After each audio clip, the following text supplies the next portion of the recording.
Iraq was a cradle of civilization, and the ruins of ancient Nimrud testimony to that civilization. But no more. Today, Nimrud stands desolate after the Islamic State vented its medieval fury on it. On November 15th, the Iraqi army secured an area approximately 30 kilometers south to Mosul, where the Islamic State blew up an important Assyrian archaeological site. What they found confirmed the worst fears. The site is completely destroyed. This city, the city of Nimrud, was the capital city of the Assyrian civilization, and this door, where I am, was one of the main entrances for the city.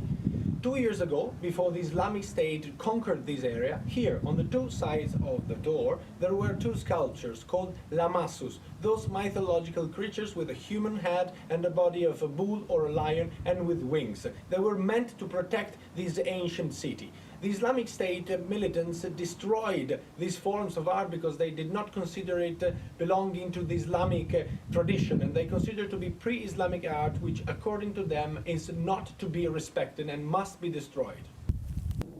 As we walk inside the city, the level of destruction appears clear. There is almost nothing left. Islamic State terrorists surrounded Nimrud with barrels full of explosive and triggered them all together.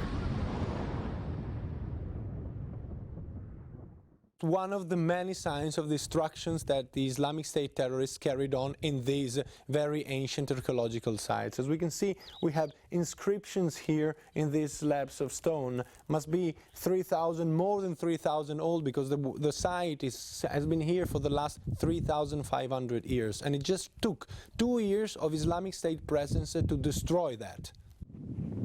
Speaking with people in the small neighboring town, they told us that a few days before the Islamic State destroyed the archaeological site, several buyers from Turkey and Syria showed up to purchase the precious and many beautifully carved antiquities coming from Nimrud. When the city of Nimrud was the capital city of the Assyrian civilization, thanks to the archaeological studies that have been conducted on the area, we know that it was a big city with botanical gardens, fountains, and as many as probably 100,000 citizens living within the city walls and in the small neighborhoods surrounding the city. A proper assessment of the extent of damage and what can be salvaged will probably take place only after fighting ends.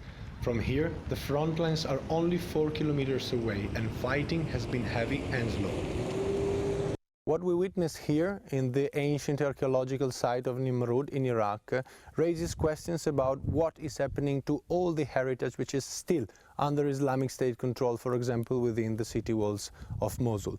The strategy of the Islamic State is not to recognize as plausible any form of art which is considered by them coming from pre-Islamic societies. The only way to deal with this kind of art for them is to completely destroy, to erase it. Daniele Pagani and Martin Aim from Nimrud, Iraq, for WION.